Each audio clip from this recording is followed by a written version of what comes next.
Bea Cukai juga saya obrak-abrik. Yang ribut-ribut saya pindahin. Apa aja Pak yang Bapak temukan di Bea Cukai yang Bapak obrak-abrik itu apa aja, kelakuan-kelakuan apa aja Pak? Jadi yang under invoicing sebagian orang Banyak. terima uang.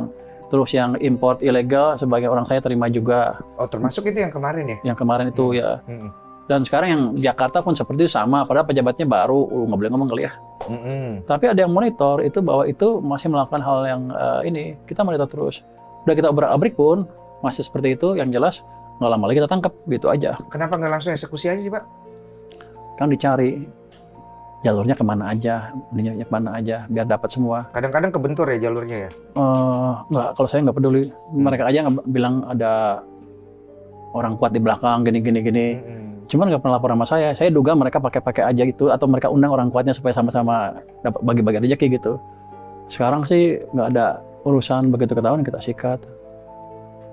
Jadi Bea Cukai udah saya obrak-abrik eselon 2 saya ganti semua, yang bagus-bagus, yang tadinya itu saya pindahin ke daerah.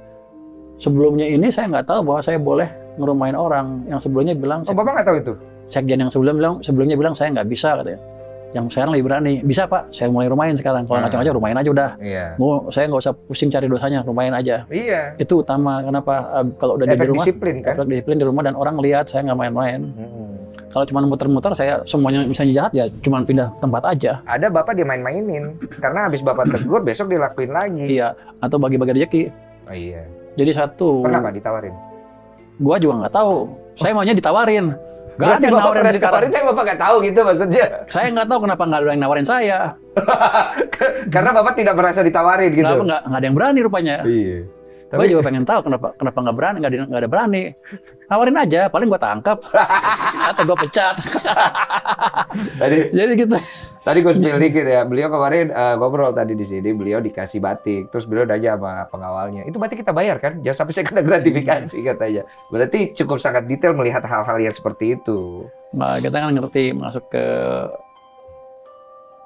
tempat yang tricky, Iya. pasti banyak jebakan. Banyak jebakan. Saya kan banyak lihatin, saya kan masuk ke tempat baru kan, yang sudah berpuluhan tahun seperti itu. Ya gini, zaman dulu sebelum saya masuk situ, pajak dan bea cukai itu nggak boleh diperiksa oleh kejaksaan, KPK dan lain-lain. Kenapa? Saya juga nggak tahu. Begitu mereka mau itu, pasti mereka menterinya ke presiden untuk minta diberhentiin. Jadi tempat itu tempat yang terlindung. Nah, baru tahu kan? Jadi koruptor di situ terlindung. Sekarang saya obrak-abrik, saya buka aja itu. Yang sana masuk aja, tapi jangan lama-lama. Ada perlawanan nggak waktu Bapak buka itu?